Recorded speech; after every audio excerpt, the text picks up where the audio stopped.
to This is Too Raw for TV. So, I already talked about the game over on Too Raw for Sports, but now I want to talk about this matchup. If you want to call it one, oh Lord. I remember the days when you saw, like in the early to mid '90s, it was the matchup between David Robinson and Patrick Ewing, Elijah Wan versus Ewing, Shaq versus Elijah Wan, epic battles. Yeah, one particular athlete may have an advantage over the other one. One may be a little bit better, but on any given night, Ewing could still drop 40 on Shaq. Shaq could still drop 42 on Elijah Wan. Shit, even Rick Smits, who was like a B-level center, even Rick Smits would go out there and give it to you and drop 35 points on 14 or 19 shooting from the floor. You remember what the fuck Rick Smits used to do to Patrick Ewing? Hell, go back to the 80s. Jack Sigma might fuck around and give Kareem Abdul-Jabbar 27 and 13 in his face, hitting from outside. But all Kareem could do was shrug and say, "I'll get you next time, motherfucker." But this matchup has been complete and total annihilation on one side. This matchup reminds me of Nixon McGovern, Reagan Mondale, Clinton Dole, Obama McCain. It ain't close. It ain't close at all.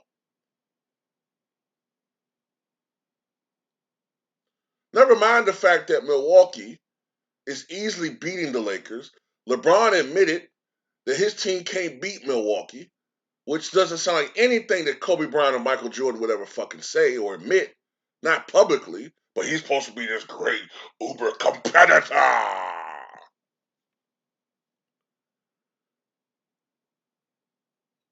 Anthony Davis in 2 games against Milwaukee Bucks is averaging 20 points per game. 20 points per game. Giannis, 45.5 points per game. Giannis is literally squatting and taking a massive defecation on the Lakers front line. That's what he's doing. That's the respect that he's showing to them. They can't stop this guy. And like I said in my other video, man, if Giannis was a little bit more egocentric, because he's more team orientated than any other star I can think of. He's not out there trying to pad his numbers. But if Giannis really wanted to, and sometimes I wish he did have that mean streak in him. If Giannis really wanted to, he could lead the NBA in scoring. Instead of dropping 44 last night, he could have dropped 60. And I'm not exaggerating. He could have dropped 60. His percentage might have went down a little bit because he'd been forcing some shots. But instead of going 17 for 20 last night, if he wanted to be like LeBron, Lestat, Padford, James, and just go in there and just care about his numbers and just shoot, instead of going 17 for 20 for 44 points, I could see him going 24 for 39, 60, 61 points. I could see something like that if he was about his numbers. Might hurt the team a little bit. Maybe they only win by 8. But see, Giannis is about the team. And that's why I love that motherfucker. He not out here caring about. He not out there every 5 minutes looking up at the scoreboard, looking how many points he got, how far he from his average. He don't give a fuck about that. Yeah, he happens to average 28 points a game. But think about this. He's averaging 28 plus on what, 32, 33 minutes a game? Imagine if he was playing 36, 37, 38 minutes a game like LeBron. Ooh-wee! Aunt B, them some vittles there. Some good vittles, Aunt B. Man, the motherfucker will be eating the NBA alive, man. And Anthony Davis, all of this, ever since he's come back, he's averaging 29 and 15. Man, that shit don't mean a goddamn thing. He doing that shit against a whole bunch of C-list ass teams, man. They got no fucking real big man.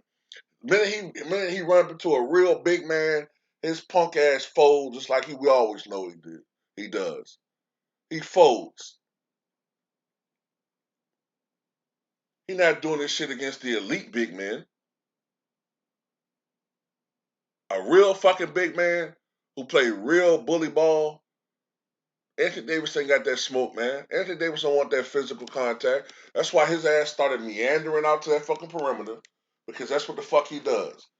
Motherfuckers that play like legit big men. Now Joel Embiid can mix it up, all right. But Joel can go inside too. But motherfuckers that play like real big men, like Giannis, even though technically he's a power forward, but he can play center. Motherfuckers like DeAndre Ayton, Anthony Davis don't want no smoke with them. Just imagine if Anthony Davis was playing in the 90s. Just imagine. He would retire. And I'm not saying that to be funny. The motherfucker would retire mid-season. He would retire if he had to play against Shaq. If he had to go against Anthony Mason. If he had to go against Jason Williams, who could bench press almost 500 fucking pounds. Barkley, little ass. Karl Malone. Derek Coleman, before he got fat. Xavier McDaniel. Anthony Mason. Charles Oakley. Ben Wallace. Man, come on, man. This motherfucker would retire. After the game, he would retire. He'd be like goddamn, what was that motherfucker name, man? What was that Polish fighter? Galata. That motherfucker would be just like Galata in the game when Tyson fucked him up, man.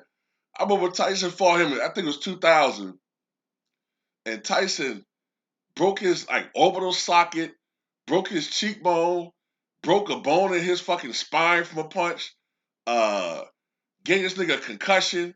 That motherfucker quit. He said, fuck this shit. No more. Don't want no more. Don't do this. Don't quit. Fuck you. I quit.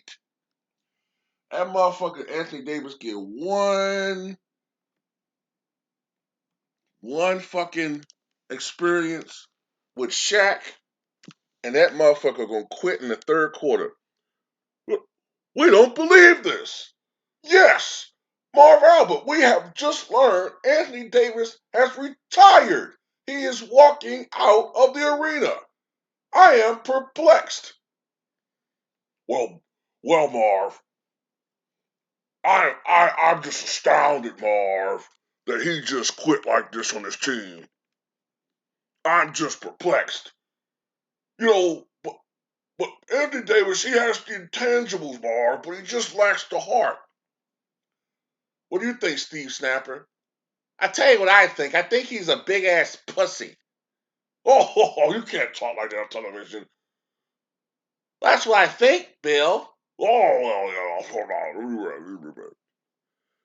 Nah, but seriously though, man, dude, the pussy, and Lakers ain't going nowhere, and that's about it. That's all I got to say. Um, the game before, we saw two great teams play. Phoenix was able to come back and win that game. Joel Embiid showed why he is, even though they lost, he showed why he's the leading MVP candidate. Anthony Davis should not sniff an All-Star game. I believe he is an All-Star game. LeBron James is an imposter. He's putting up a bunch of points that don't mean shit, especially when they play against the real good teams. And that's all I got to say. Tell me what you guys think.